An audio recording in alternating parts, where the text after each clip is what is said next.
All right, guys, just like everything in chemistry, we have a really hard time saying always or never. So here we go again. We love to have ideal gas law. We love using PV equals nRT. We love the gases following the kinetic molecular theory, but it just doesn't happen all the time. So what we need to establish is when doesn't it happen?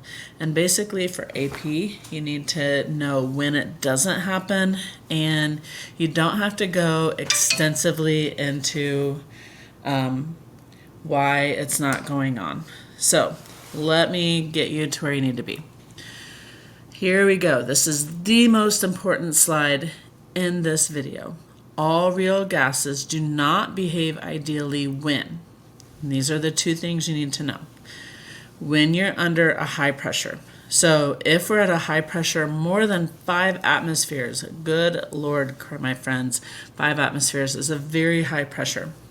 Remember, pressure is we don't change the pressure, we change temperatures and volume to in turn change the pressure, because we can't change the pressure directly. We have to change the pressure indirectly. Another thing, they don't behave ideally when they're at very low temperatures, and I'm going to show you why here in just a second. So the ideal gas equation is awesome, but it doesn't always make accurate predictions.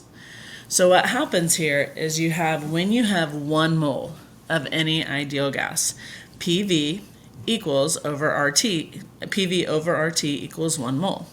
So in theory, we would want this to happen, but this is not going to happen always, okay?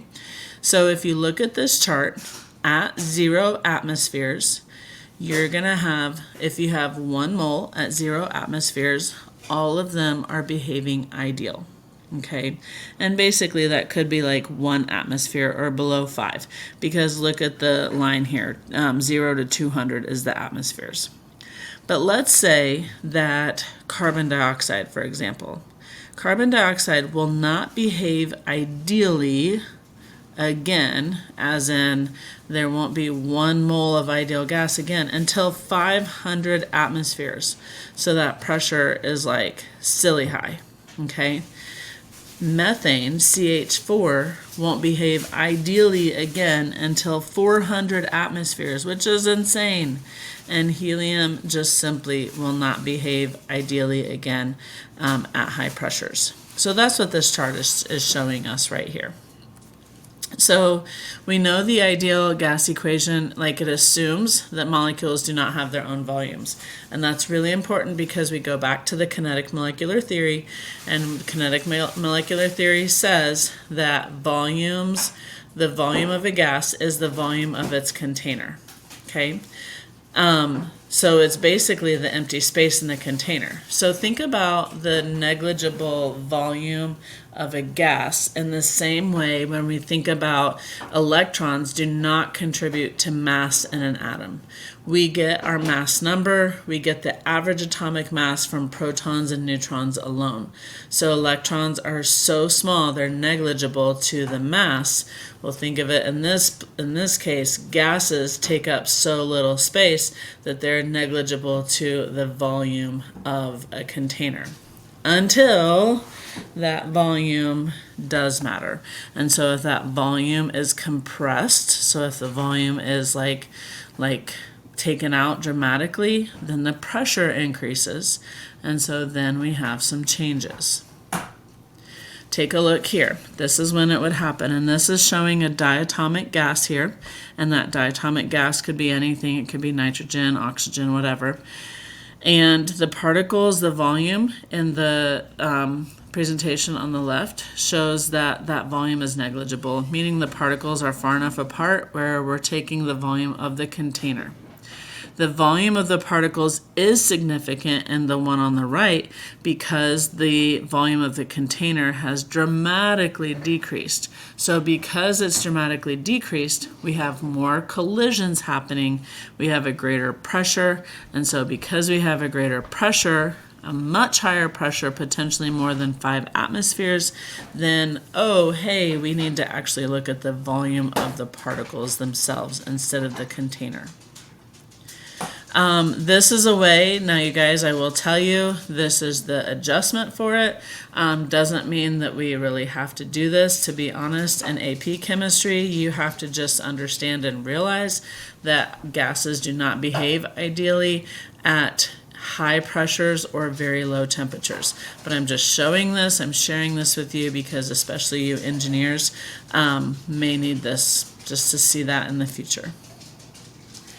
There is a force of attraction again in real gases, so we say that there's no intermolecular forces until there are. And so the reason why there would be intermolecular forces, again, is extremely low temperatures where particles just simply do not move very much, so they can hang out together for a certain period of time. And if you have very high pressure where particles are so close together, they do start to form an intermolecular force. So again, we just have those pressure adjustments, and when gas particles are very close together, the pressure they exert may be less than what the ideal equation would predict. So that's another thing, like it might be close, but it's not going to be just what an ideal gas predicts.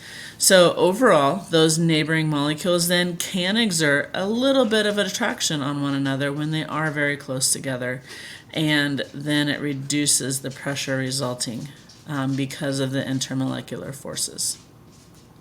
So if we have here, we've got a low pressure system, and notice we have, when we have one particle, that one particle has an elastic collision with the side of the container. So it's the same kinetic energy hitting the container as it when it comes off the container. Then you have a high pressure system where, let's say we have some intermolecular forces going on, then it's going to reduce that velocity, it's going to reduce that way that it hits the side of the container, and therefore reduce the pressure. So again, there's pressure adjustments because of that. And so one could calculate using this equation, but again, in AP chemistry, it's more so for the fact of just acknowledging that there can be deviations.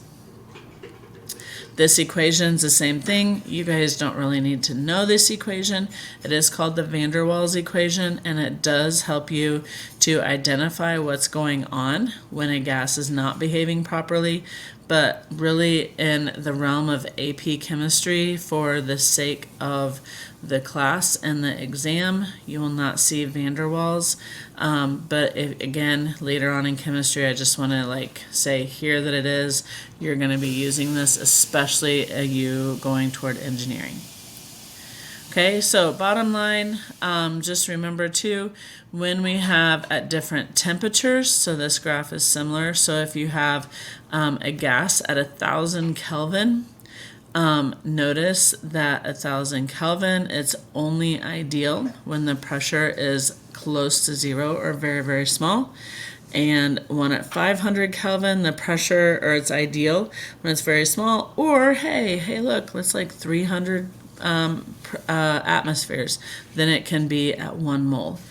And 200 Kelvin can be at like nearly 400 atmospheres for 1 mole. So again, the pressure is silly high for there to be like 1 mole of particles. So again, gases do not behave ideally at low temperatures. The low temperatures, the kinetic energy slows dramatically. At high temperatures, the kinetic energy moves and moves and moves. It overcomes the intermolecular forces, but at low temperatures, some of those intermolecular forces can happen. And finally, with condensation, so this is where really behavior and condensation can occur. So think about when clouds are formed, the temperature of our water vapor in the air is very, very low. So we have very, very low temperatures. And another way to think about condensation is like if we had liquid nitrogen, and so to get nitrogen to liquefy, we have to expose it to a very, very high amount of pressure.